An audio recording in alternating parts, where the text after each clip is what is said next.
Draw with me the brachial plexus. So if you notice, brachial plexus is going to be divided into roots, trunks, divisions, cords, and branches. In the roots, if you notice, we're going to start with C5, C6, C7, C8, and T1.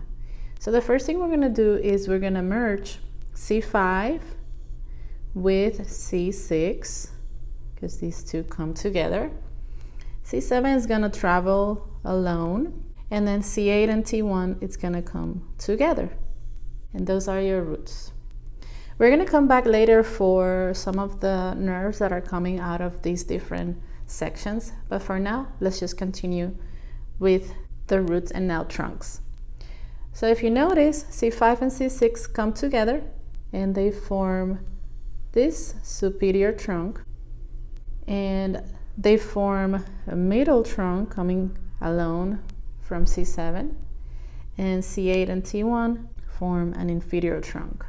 Then if you notice, these trunks are going to be divided, as the name implies, into 3 anterior divisions and 3 posterior divisions. This division right here, and part of this division anteriorly, it's going to come also from the middle trunk. Then the other anterior division is going to come by itself from C8 and T1. Now the 3 posterior divisions, one of it is going to come from the superior trunk. The other is going to come from the middle trunk. And there's going to be another one coming from the inferior trunk. Now to kind of like make it look like it's more posterior, I'm going to make some little lines here. Now continuing with the cords, now if you notice, these divisions, coming from the superior and middle trunk, right? This division is going to give you the lateral cord. Then the inferior trunk continues to come by itself and it's going to give you the medial cord. And then these 3 posterior divisions are going to come together, giving you the posterior cord. And just to continue noticing that it's posterior, I'm going to make some little lines here. And then finally, these 3 cords are going to give you your terminal branches. If you notice, there's going to be 2 branches that are going to be more posterior and 3 branches that are going to be more anterior. So let's start with the posterior branches. If you notice, you're going to get an axillary nerve and a radial nerve. Then more anteriorly, we're going to have this musculocutaneous. You're also going to get an ulnar branch. And if you notice, coming from the medial cord and the lateral cord, these are merging together to give you the median nerve.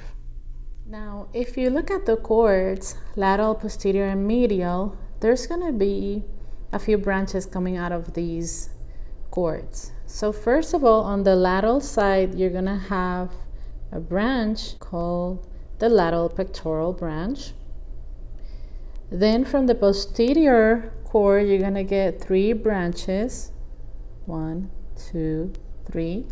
These 3 are going to be the lower subscapular, middle subscapular, also known as thoracodorsal nerve, and the upper subscapular. And then from the medial cord, we are going to get the medial antebrachial cutaneous, a medial brachial cutaneous, and a medial pectoral, which has actually a contribution coming from the lateral cord. Now, if you look at the divisions, from the division, there is no branch coming out. So this is pretty easy. Just know 3 anterior divisions, 3 posterior divisions. Now, if you look at the trunks, there are actually 2 branches that we need to look at.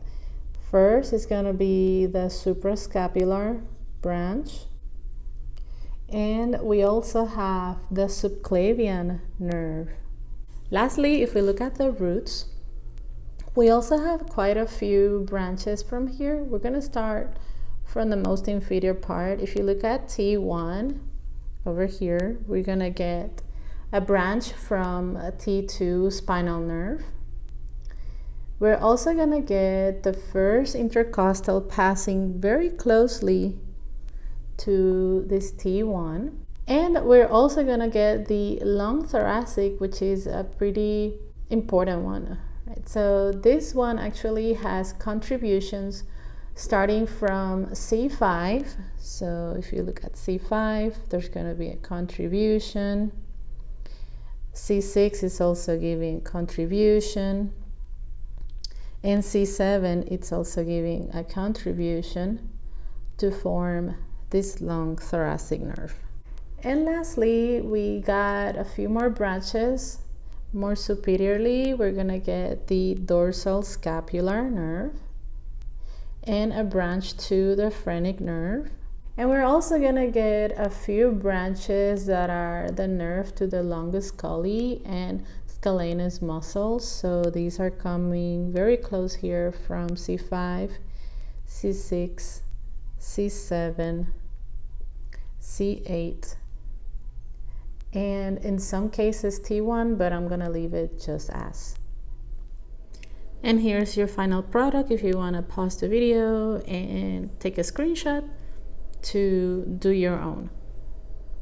See you next time.